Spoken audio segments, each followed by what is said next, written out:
Hi everyone. I know you can see it on my face today that I'm excited to be here. And it's not just because one of our own in Nigeria is on our way to bagging a world record. I'm talking about you, Dabasi. I said you are living under the rock. You know that already.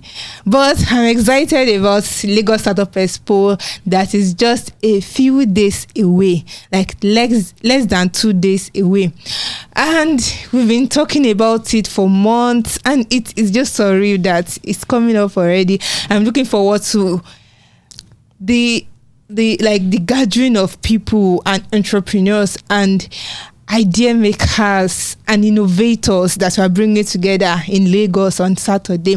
We are going to have over 60 startups exhibiting at that event, and that's not only the high point. We're going to have a VIP session where 3 master classes, like master classes, are going to be held, talking about different topics about how to manage your money as a business, how to get money from investors even when it seems nobody wants to invest, how to run a business on a low budget, how to do a lot of things, right? They are MBA type of content. And if you've not bought your VIP ticket, I don't know what you are doing. Just head over to Lagos Startup Expo and get your ticket. And if you also want to attend for free, you are always welcome. Go to Lagos Startup Expo and register to attend. And if you see me there, you know what to do. All at your girl.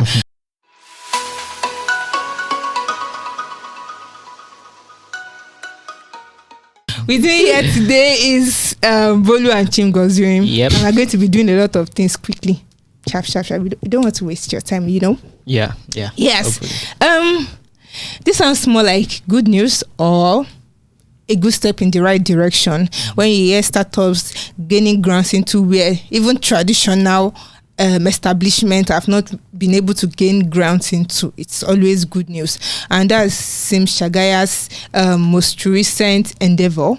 Miva Open University has just gotten a license to give certificates that you go to universities to get, and it's cool. Bolu, can you tell us about it? Yes, yeah. Like you said, it's really good news. Very interesting news. So if you don't know Sim Shagaya, I don't know. Maybe you should know ULesson then. So Sim Shagaya is the CEO and co-founder of ULesson. That's been operating for a while now. It's an edtech platform. Mm-hmm. So the big news is he also launched an online university, and that university has gotten license to operate an online university. So the same degree that you will, go into halls of that have overcrowded halls, to attend. Okay, let's not get there. All right, so you can now get, university degrees online. That's basically what it means, and it's really interesting because when you look at the educational system, like already, right? It's crazy. I think Miva is the first online university to be getting this license. It's not as if no one has, in Nigeria. It's not as if no one has gotten the license before, but there are traditional universities that actually got this license. There's 12 of them, right? And it also shows how big a deal it is if just 12 universities out of all the universities we have in Nigeria have actually gotten this license. So it goes to show that a lot of preparation is needed to get this license for it to actually work, because even in more advanced countries, you see, when the whole COVID thing happened in US, like 50% of schools, like tutors that were already operating there, 50% of them could not really move to the whole online thing, right? So, and I think it makes a lot of sense that they are giving, Miva this license, because they are coming from ULesson. They've been doing this thing for a while. And the focus has been on elementary education. Exactly. So I think even universities that have gotten this license already will be able to look at how they are doing things and maybe learn a thing or two from Miva, because when you do online, when you're doing an online university, you have to rethink a lot of things. Like, you need to rethink the way you do assessments. You need to rethink lectures, the way you a lot of communication among students, exactly, communication with facilitators and all that. There has to be a lot of infrastructure in place. It reminds me of School Africa, right? That is giving diploma in tech, in product management, product marketing, product design, I think, and software engineering, right? I can imagine how much was put into recording all these classes, managing community, because that is a very, very huge part of online schools. You have to manage community, unless you just want to have like 100% entry and 3% are graduating, except you want that you have to keep your community running. So this is a lot, and it doesn't just stop at the license. Right. It doesn't stop at the license, and I think another thing we need to also look at is really move a needle when it comes to like the amount of people that are unable to get into institutions. I mean, yearly we have like how many people getting out of secondary school writing JAMB every year, millions of students, right? So really move a needle in actually getting those people somewhere, because Miva, I'm sure Miva cannot cater to all those people. There's a lot of them. We lead to the, okay, so they're starting with two, like courses, what we call colleges or faculties. There's the business side and there's the tech side, and so I don't know about getting the license, but they're not the first to attempt this thing. So what became Andela was an attempt to bring the Nigerian educational system online. There's also Benin American University, which is probably one of the first. It's like one of the first attempts to build an online school in Nigeria. I checked their website a few days ago, and they haven't. I mean, it's still showing me proposed site. So the idea was I think NUC was not amenable to a fully online university at the time. That was what, maybe 2012, 2013. They were not fully amenable to a completely online university. So the compromise was we are going to do a hybrid version, online and offline. So they acquired land in Cross River State, and they were supposed to start building. I don't know how that has gone. This is almost 10 years or 11 years. Wow. And it's still showing on the website. It's still showing proposed site of Benin American University. And I look at it, and I look at lessons, will I say, track record of success, and I'm just wondering, can you really do this? So on the surface, it's a very, very good idea to try and move the university education in Nigeria online, because obviously there's a market there, or there's a problem that you can solve. There's a fact that, like you mentioned, like JAMB said 2 million people took the exams last year, and that's huge. But at least 50% of them will not get into universities, not because they are not qualified, but because these schools can't take them. The rest of them have to look for some of our African neighbors to school at, or maybe if your parents can afford it, or you get the scholarship, you get outside the country. But even that is a very little, maybe another 100 or 150,000 would be able to afford those options, which means at least 400,000 people will not get into the universities. So there's a problem of not getting into school. There's also the problem of getting quality education. Can you get quality education online? Yes. Is Nigeria ready for it? Not so much. ULSN began on that premise, provides not necessarily an alternative now, because it's still not positioning itself as a school. Provide an addition to what your kids are learning in school, but that also came with its own problems. So I mean, if you're going to do this, you need a digital device. It's not, you can't type in a USSD code, so you can't even innovate around that, right? You need a digital device, which is either a smartphone, a tablet, preferably, or a laptop. How many Nigerian students can afford it? So I just came across something that, like data from Sede today, I think, I can't remember the exact numbers, but I think just about 400,000 Nigerians can afford to spend more than $10 every day, which is huge when you're considering that the size of your market. So the 400,000 students that can do this, can they actually afford Can Miva be like the worthy alternative? Yes, because it's one thing to tell me this is an alternative, right? It's another thing for me to be able to afford it, because I do not just need a digital device. I also need data connection, a stable data connection for me to, even if it's self-paced, which may be something they may want to consider, or they are considering. Even if it's self-paced, for the few periods or few times I have to get on the internet to that download resources or something, I will need a stable internet connection. Yes, there's usually the option of doing nighttime data. Well, you will, maybe that's an option if it's self-paced, but if it's not self-paced, that's a problem that they have to consider in class. So, when class is going on, I mean, right now it's easier for you to get digital devices. Maybe you could get a financing option.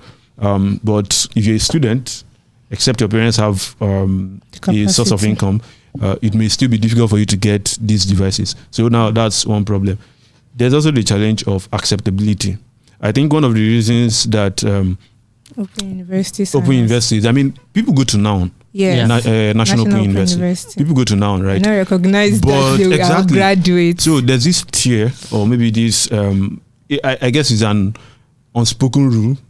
So we have private universities, we have federal universities, we have state universities, we have polytechnics, we have colleges, then we have online universities. Whoa. We all know is that down? Like down, because at the very least, a polytechnic gives, like, you can say, oh, I went to this polytechnic. There's a track record. I would have wished it. I went to polytechnic actually, because it gives them hands-on on what you'll be taught in theory in university. But a lot of, there's still this. It depends on what you're studying now. If what you're studying is more technical. Yes, like engineering. Why should I be doing more of this thing for an engineering course? Well, that's a different conversation anyway. But that acceptability is a big problem. That's true. You will see it in all schools messaging. So I know Adewale tweeted once and he was like, this is a compromise. We give you the certificate your mother or your parents want, and we also give you knowledge and the kind of fast track you into a job. So that hints at the acceptability issue. Nigerians, forget what people are saying. No. Yes, it's only in tech that you can easily get a role without go to school. And it's easier. Maybe because it's like the norm, so it's easier. But in other fields, right, you need a respected degree to get in. That's why you hear people say, I only if you want to hire like really good employees, they tell you certain universities who I would not be mentioning because they usually leave my own school out. So there's that acceptability problem which they have to overcome. So overcome it. I think I understand your skepticism, or is that the way it's said? The problems are in our faces. Even is it companies? Do I call them companies or startups? Do I call them startups? I want to say like establishments that just come up to offer people tech skills. They have to be faced with the challenge that how do we even get these people to learn these skills when they can't have access to the basic facilities that will help them? And some of them are even beyond their hands, like internet connection. So they have to spend time on providing scholarships for these people, on equipping them with laptops, with internet. And you're supposedly a profit-making organization. Exactly. So if you are a profit-making organization, but then it's still a step in the right direction, right? We might say it doesn't move a needle, but to a large extent, it's still giving some people opportunity to have the education that they want to have. So this is a great one, and I hope we're able to fix. I hope we're able to fix the discrimination that exists. I mean, it's employers. So the employers have a very huge role, which is something I think Nextford is working very hard on. So you see their partnerships, like they are trying to get people who are already well established in Nigeria's corporate space to kind of lend some legitimacy to what they are doing, because for example, the lure of getting an MBA for about $5,000 is huge. You can't even get an MBA for $5,000 at LBS. It's a lot more expensive, right? So you see them partner with Sterling Bank CEO. He comes, he speaks about it, tells you that, we've hired some of these guys and they are good, right? And then they tell you, okay, this is where our MBA grads are working at. Like you can use your certificate to go abroad or do things like that. So that's something they can do. And yes, they can move the needle. But I think a better option, if we wanted to solve this problem, better option would have been to encourage universities to actually do this. Right? So the universities, for example, to do a hybrid kini, like, sorry, if you're not Nigerian, you may not understand what kini is, but a hybrid model would have been perfect, because now, which is something ULSN tried when they tried, I think it was called Deaf Kids or something, where they wanted to have like physical locations where if you do not have these devices, you walk in, you do whatever you need to do. So just the same way people, they want to take JAMB or any of these professional exams, some universities, I know that when I wrote an exam at UI, they had like a large building for something like that. So imagine UI, for example, is like they have this partnership or they have this license, which I believe they can get. They have this license. Now someone can say, oh, okay, I don't have enough data connections, but I can go with my smartphone, download the resources I need. If we go home, if maybe for sometimes if you want to have lectures, we could also go, and they will just find a way to work on it. So I think universities they are better placed to do it, and they will solve two problems at the same time. They will slowly make people embrace the idea of online university education, because I think we understand online university education for upskilling, but for getting a degree, it's still going to take a while. So if universities, I think if NUC wants to make this, if you want to solve our education problem, then I think you should make the license even attractive to the universities, because there's a reason universities are pushing against it. It may be unfounded. I mean, I'm not an expert in that space.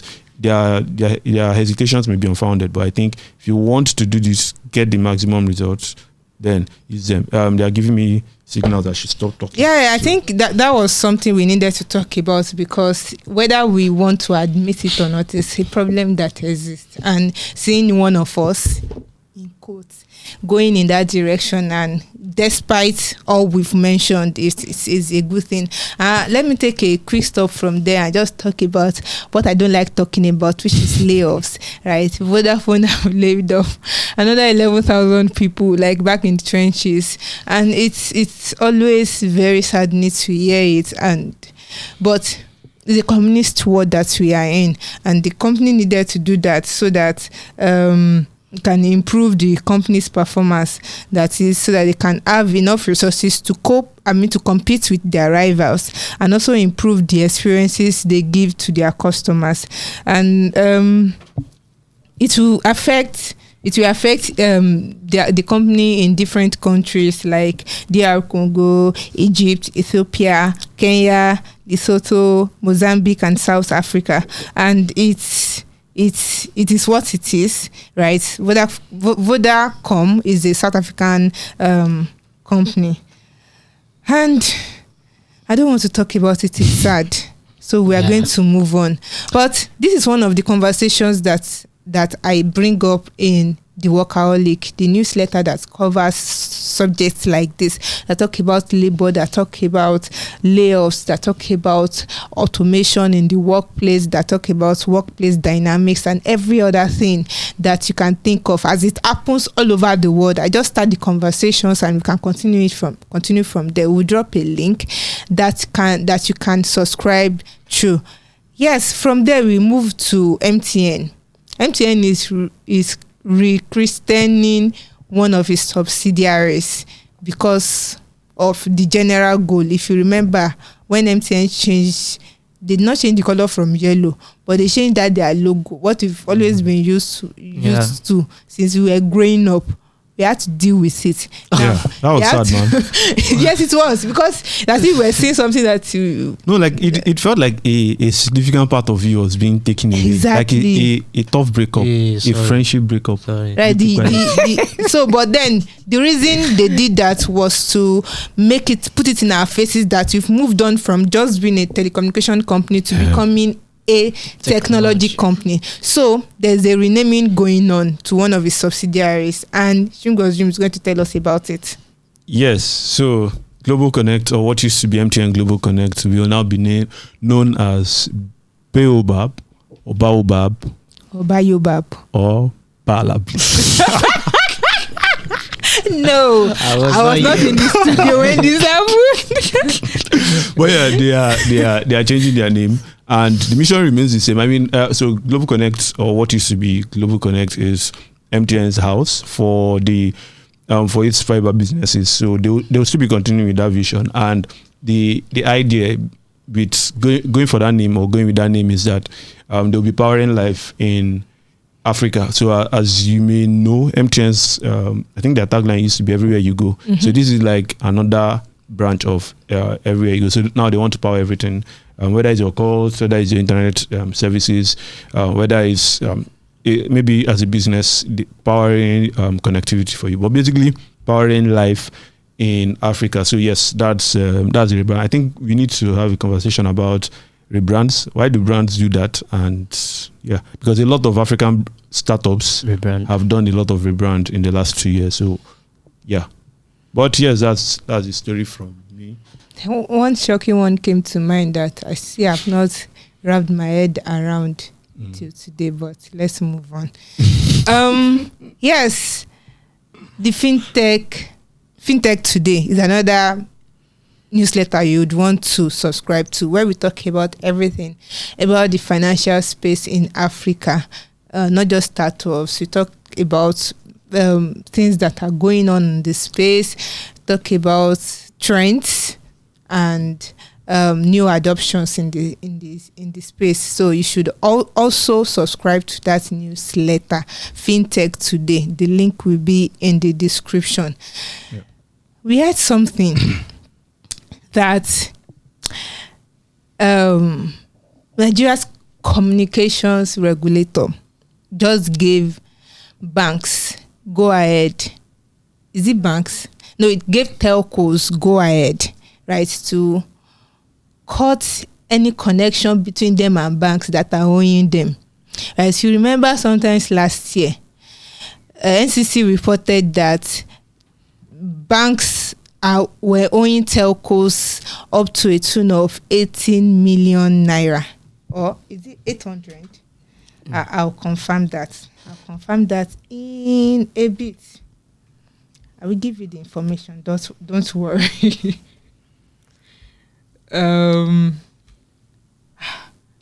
Why is this thing in my eyes? Yes, it's 80 billion naira. That's about $179 million. Like, that's how much you were owing them from using USSD services. Now, NCC has told telcos that why am I mixing this together? NCC have told telcos that if banks do not pay up, cut the service.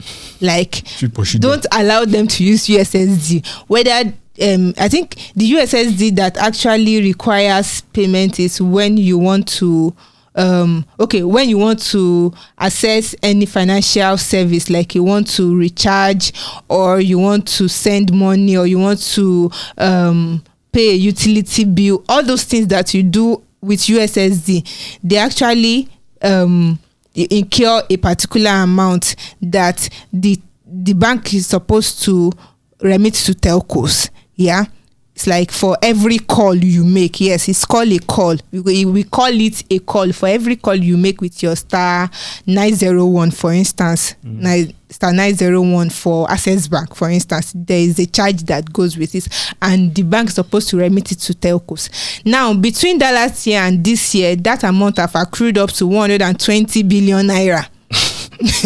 I know telcos are like, guys, pay up. We are arranging you this service, but they are not paying up. But NCC have said, okay. I think there's no way to mediate this than for you to show them shege. So cut them off. Let them not be able to use USSD. Now, this is the implication. If your bank is owing and you need to do an online transaction that requires OTP, you might not be able to get it via SMS. Wow. If your bank app is not working and you need to use USSD and your bank is owing a telco and they are not paying up, you might not be able to do it. So the implication runs far. So tell your bank to pay up. call your bank, call your account officer and say, oh, my bank is not owing. I don't want to be stranded. But that's by the way. NCC has given the go ahead. And also by the way, starting yesterday, right, I don't know how effective it is at the moment. Starting yesterday, the NCC have said there should be a uniform USSD that started. That all telcos should use. Then it used to be 180 for MTN. God, I used to call them. Really? We used to call MTN customer care that year. Yes. Grace is raising up her hand. I used to call them. They used to be nice, but it's been a while that we had issues. Well, okay. Their still misbehaving. Oh, okay. You heard that from behind the scene. They said it was. But it used to be 180 for MTN. I think 121 for Airtel. I'm not very sure. Yeah. But as of the moment... everything now. You want to check balance. Yes. So if you want to check balance on any telecommunication company you are using, it's... let me check for that one. For balance, it's *310#. If you want to call any customer care now, it's 300. You just call 300. So there are other unified USSD codes that apply to all telcos, and telcos have been given the ultimatum that they should try to harmonize everything and make it accessible. And finally, today, I'm talking too much. Let's get out of this place.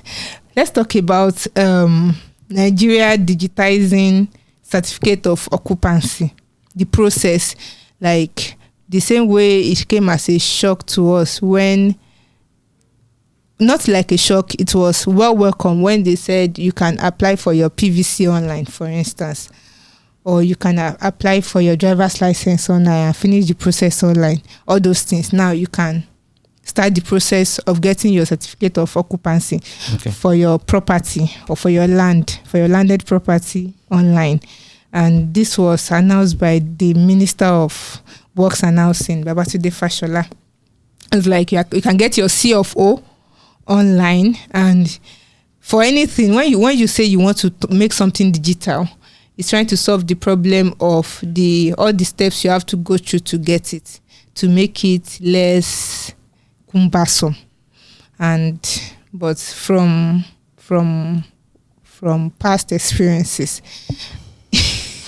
in the early stages, it comes with more hiccups than it is solving, but it's a good thing to start. So we follow up with this and come back with more information about how you can do it, about the process you can go through to get it done. But it's a good thing that it's happening in Nigeria. A quick shout out to our sponsors for the Lagos Startup Expo that you will be attending this Saturday. Shout out to Cardtonic, shout out to Anchor, Cardify, Raknida, Grey Finance, All School, MapleRad, I Invest, The Tonic Technologies, OctaFX, Identity Pass, Cowrywise, and more startups that will be exhibiting at the event. I can't wait. We are counting down already, and if you have not registered, this is the last time I'll be saying it. Go to LagosStartupExpo.com and register. If you are listening to this anywhere and you want to share it with other audio listeners, where can they get it, Bolu? Yes, you can find us on Google Podcast, Apple Podcast, Spotify, iHeartRadio, and anywhere else you get your podcast. Thank you for joining us again today. And if you're watching on YouTube, don't forget to like, subscribe, and click on the notification bell so that you get notified every time we release a new episode of not just Techpoint Africa Podcast, but all other series that we upload on YouTube. I hope you've been following Expert and African and Equity Merchant. I hope you are. See you next time. Bye. Bye.